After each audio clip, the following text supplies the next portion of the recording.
Salut les amis, bienvenue sur ma chaîne, c'est Gérard. Et donc aujourd'hui on est le mercredi 19 avril. Et donc je me trouve actuellement dans cette allée que je viens de vous montrer. Donc cette allée s'appelle l'allée de l'amour, Milestibas Aleia, si je ne m'abuse. Et donc c'est ici que je voudrais débuter donc cette séance d'entraînement. Je vais essayer de parcourir à peu près une trentaine de kilomètres. Donc on verra bien si ce sera possible ou pas. Donc on va y aller. Je vais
Salut les gars, donc c'est toujours Gérard et comme vous pouvez le constater, donc je suis arrivé à un autre endroit.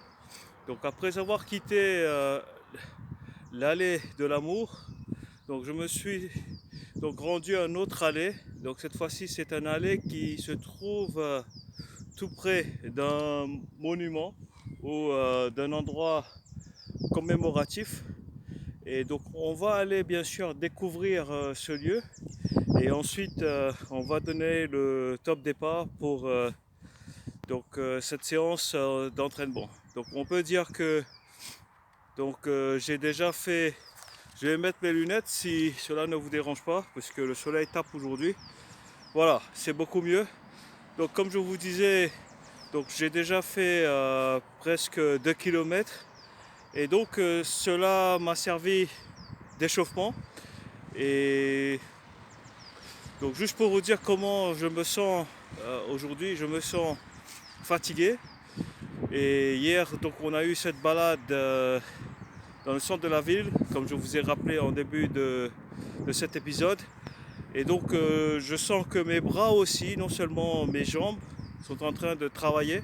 Donc le fait d'être sur le vélo, de tenir le guidon et donc d'amortir les chocs que cela peut engendrer. Et donc je sens que mes bras aussi travaillent, ce qui est bien.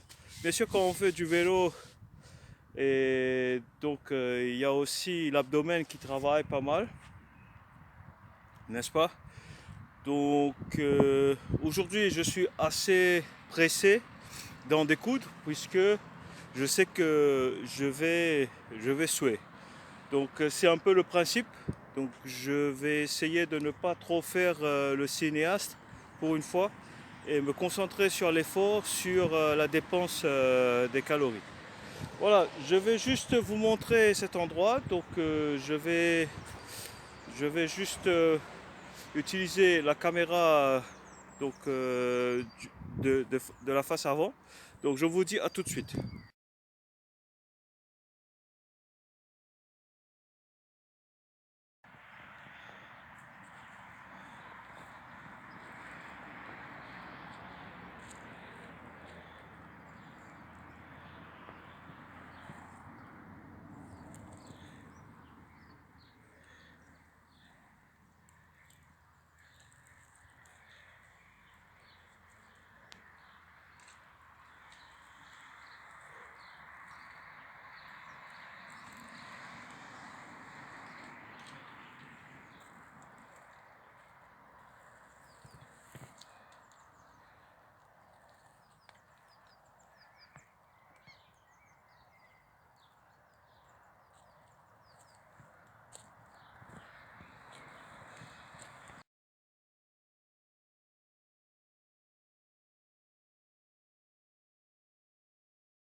On va maintenant aller un peu plus loin. Je voulais justement vous montrer un petit coin. Vous voyez que vous pouvez quand même vous reposer.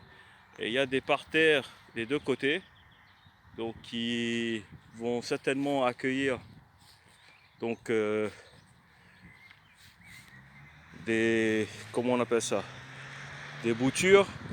C'est pas des boutures ou c'est des fleurs, des nouveaux plants très bientôt. Donc pour l'été, pour le printemps.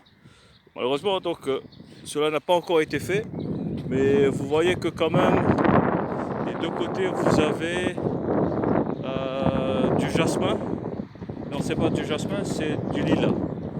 Donc il y a deux grands arbres lilas et vous voyez que ça commence à sortir. Voilà, vous pouvez voir que ça commence à sortir. Et juste avant de partir, puisque je vais devoir encore une fois ne pas trop jouer au cinéaste et essayer de faire l'entraînement. Et je vais vous montrer cet endroit qui est très sympa. Donc je me suis rendu pas très souvent ici, mais à chaque fois, donc je me suis dit voilà, c'est un endroit où on peut venir se reposer, se relaxer. Donc vous pouvez même faire du feu, un feu de camp. Vous avez des pierres autour. Donc ça fait office de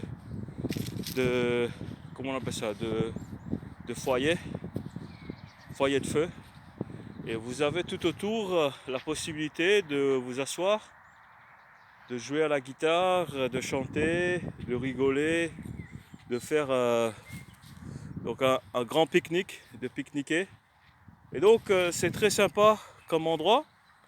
Et je vous laisse juste un peu de temps pour admirer, pour voir la nature.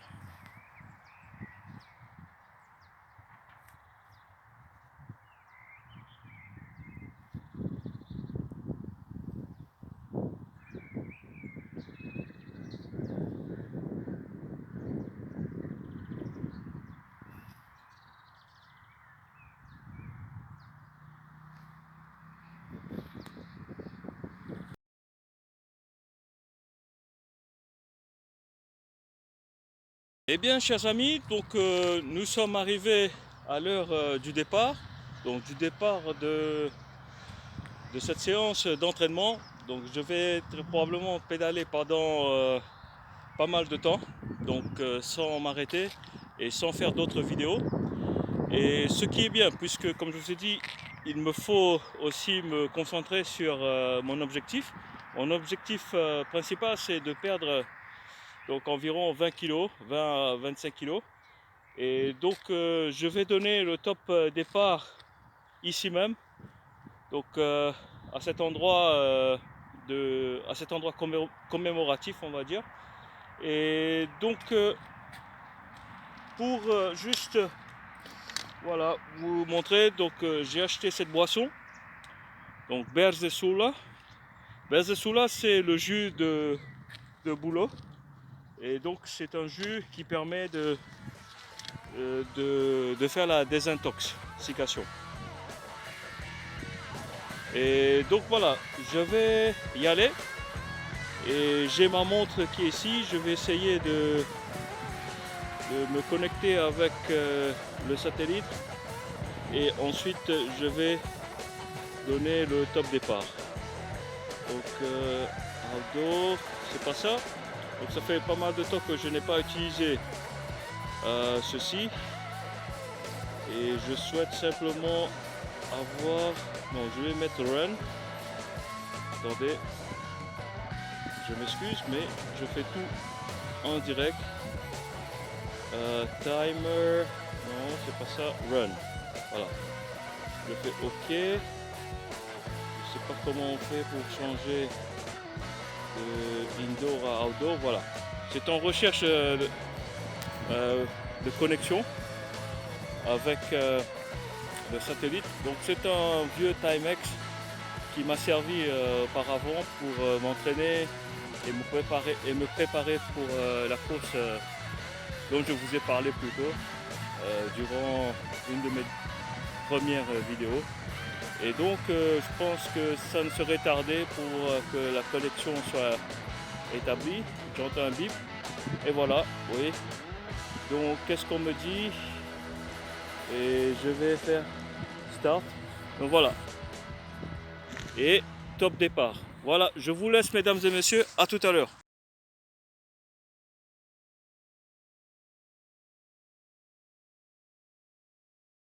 Eh bien les amis, voilà.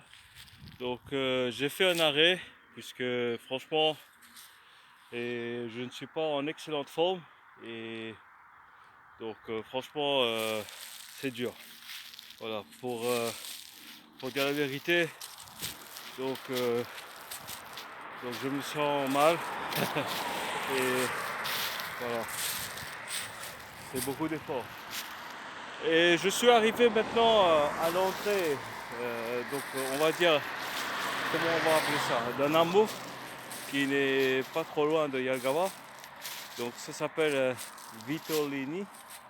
Vitolini. Voilà, vous pouvez pas vraiment voir peut-être puisque il y a donc comment on appelle ça, je sais plus. Attendez, voilà, ébloui. La caméra est éblouie par le soleil. Donc voilà, je vais enlever mes lunettes un instant juste pour pouvoir vous parler et récupérer.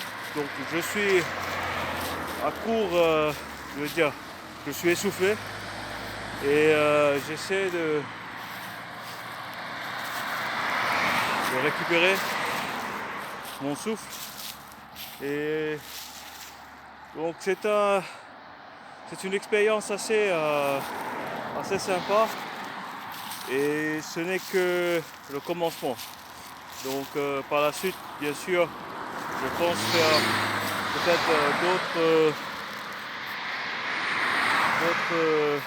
d'autres virées, d'autres expéditions de beaucoup plus grande envergure.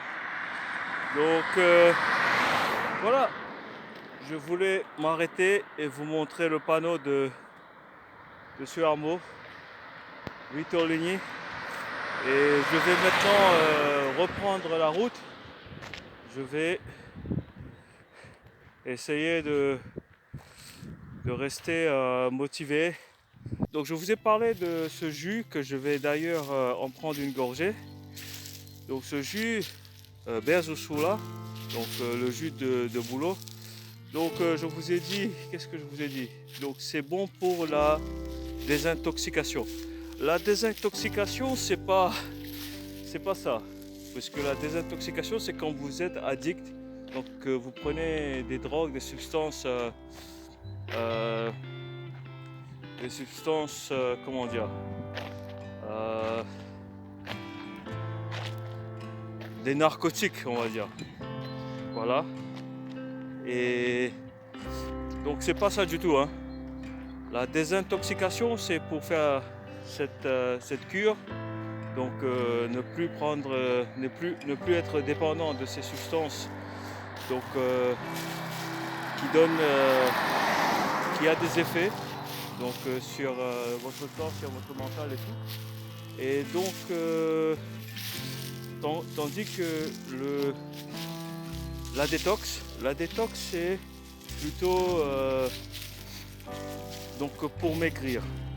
Donc il y a certaines personnes qui ne conseillent pas justement de faire la détox, cette purge de l'intestin, du système digestif, de faire reposer le foie, etc. Et donc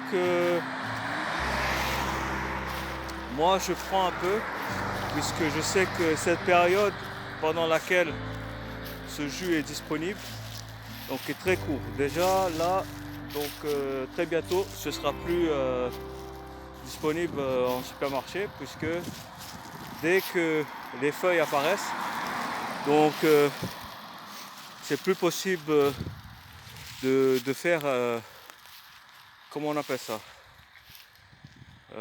j'ai oublié le nom exact, mais de retirer le jus des bouleaux, que ce soit pour les bouleaux ou pour les chênes d'ailleurs. Voilà, c'était juste pour me corriger là-dessus. Et j'ai pas arrêté le chrono. Ça fait 5 km. Donc 5,11 km que j'ai parcouru depuis ce parc que je vous ai montré. Et donc il me reste, je pense, beaucoup plus à faire. Et voilà, donc je vais vous retrouver un peu plus tard.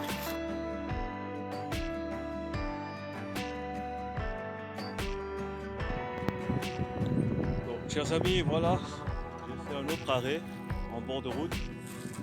Et donc ce que je voudrais vous dire, c'est que voilà, je me sens très fatigué, surtout que je crois que je devrais plus en prendre de ce. On ne devrait plus prendre de ce jus, parce que bien sûr ça travaille l'estomac, l'intestin. Et je voulais vous montrer que donc il y a beaucoup de conifères, comme vous pouvez le voir. Donc il y a beaucoup de conifères, de sapins. Donc, et surtout, regardez qu'est-ce qu'il y a tout en haut. Donc c'est un nid de cigogne. C'est un nid de cigogne. Et donc je vais donc filmer et photographier les cigognes. C'est un couple, donc les cigognes sont de retour et ils sont dans leur nid, et ils sont prêts à couver des œufs ou un œuf. Je ne sais pas s'ils peuvent avoir plusieurs œufs à la fois, mais ce que je voulais dire, c'est que ça aussi c'est un spectacle qu'il faut voir en nature, donc en vrai. Et donc je vais arrêter la caméra et je vais la retourner pour prendre des photos et vous le montrer.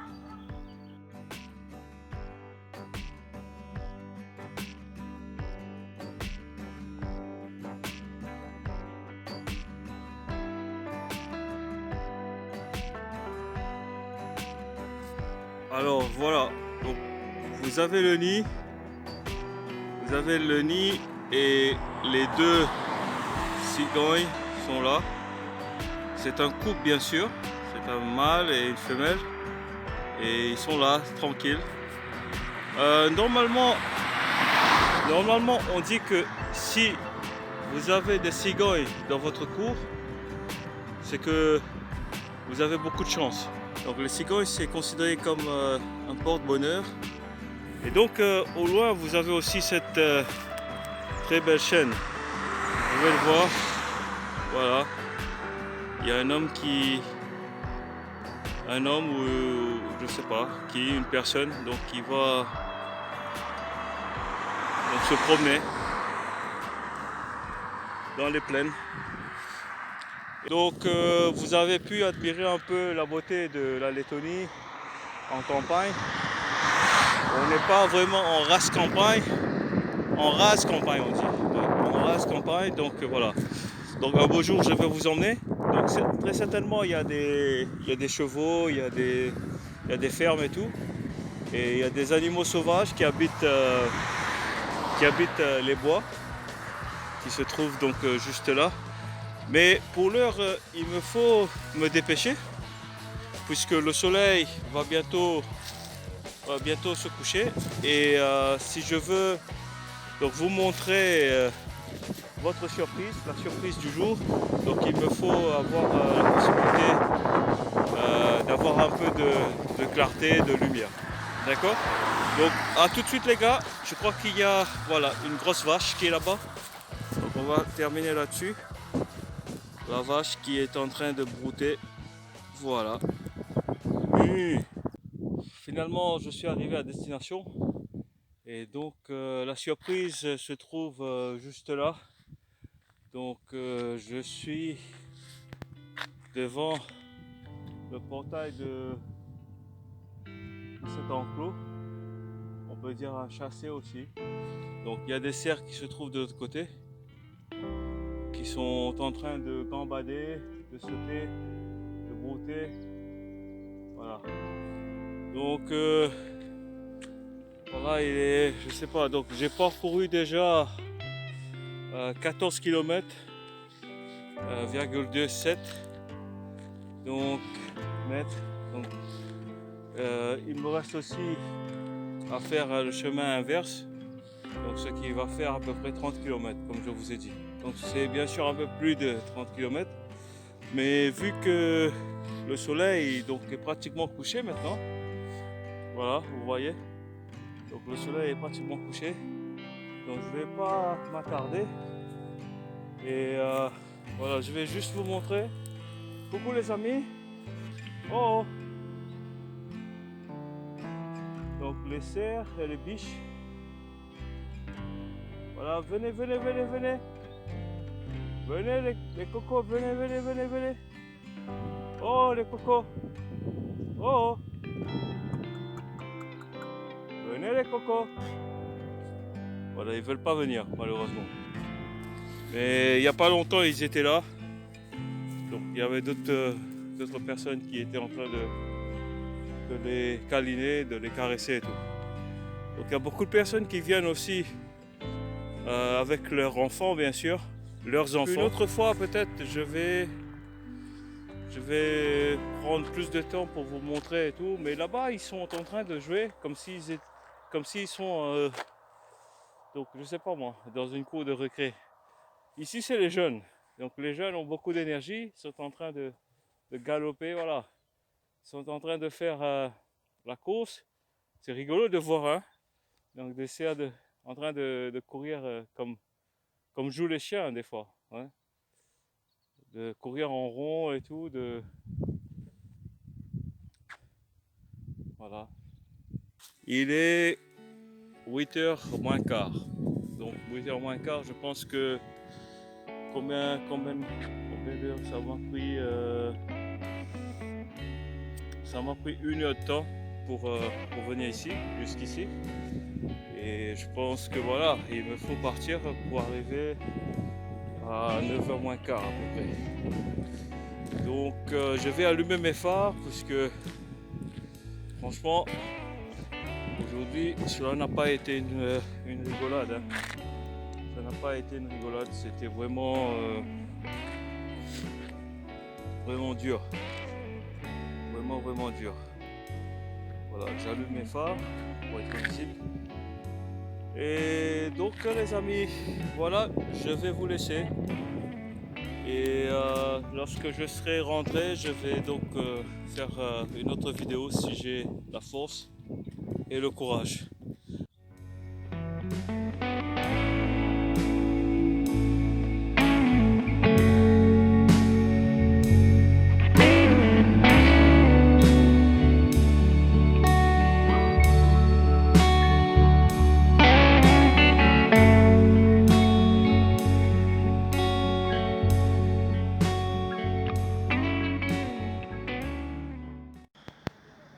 Alors les amis, voilà, Donc c'est moi, toujours Gérard. Donc je suis chez McDo. Je viens d'arrêter. Donc je vais arrêter le chronomètre. Donc attendez. Voilà, split, non, stop. Voilà, j'ai fait 28 km 9,6. Bien sûr avec la distance entre ma maison et là où j'ai commencé. Donc il y a une bonne, non, je dirais 2 km même. Je dirais qu'il y a à peu près 2 km. Donc je vais parcourir encore 2 km, plus les 2 km que je n'ai pas comptabilisé. Donc ce qui veut dire que l'objectif qui était de pédaler environ 30 km donc a été atteint pleinement. Et donc je suis totalement satisfait. Et je dirais que je m'attendais à quelque chose de vraiment difficile, puisque j'ai déjà fait donc ce parcours. Et donc je m'attendais à souffrir un peu.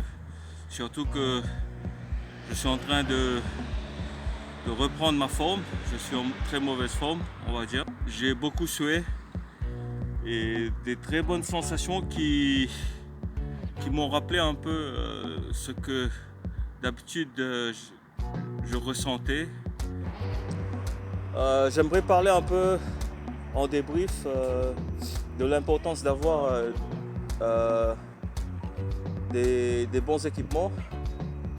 Et par exemple des cuissards. J'ai pas de cuissard, quoique j'ai sur ma selle deux fourreaux en gel, donc qui est un peu plus confortable que s'il n'y avait rien. Et la bicyclette n'est pas mal, c'est pas une bicyclette de grande qualité, mais c'est pas une bicyclette médiocre non plus.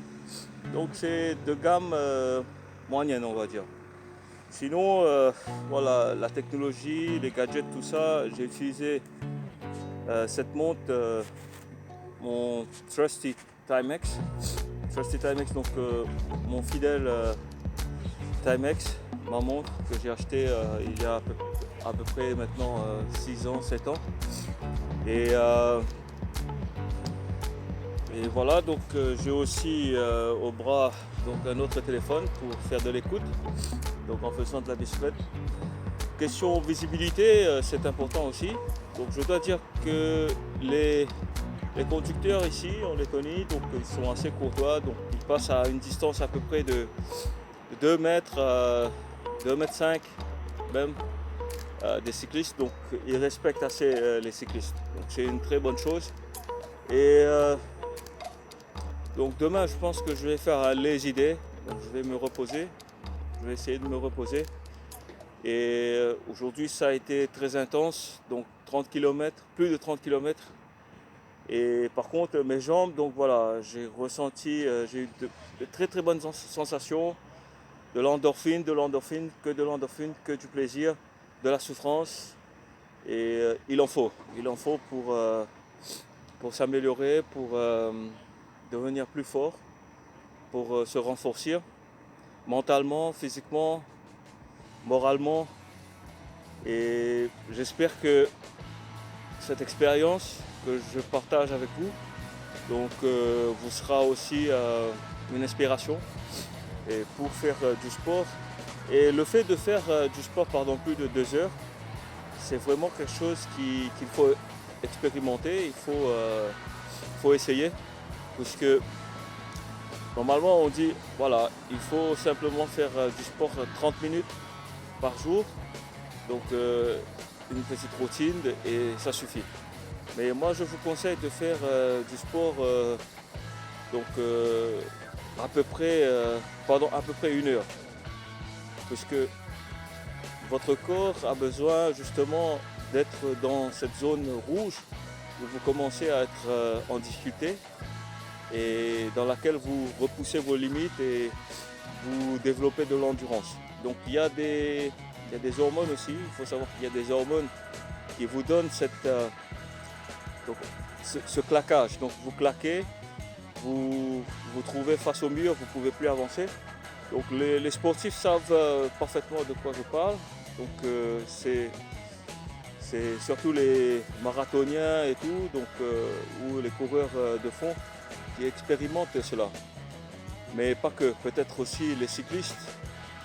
Par moment ils ont ce grand coup de fatigue. C'est pas un coup de fatigue, c'est un coup de massue sur la tête. Et ils peuvent plus. Ils peuvent plus continuer, ils peuvent plus avancer, ils doivent abandonner. Mais en faisant justement de l'exercice au quotidien et en gagnant en endurance, donc ça vous permettra de repousser vos limites. Je vous souhaite une très bonne soirée. Je vous dis à demain et portez-vous bien. Bonne nuit. Ciao, ciao.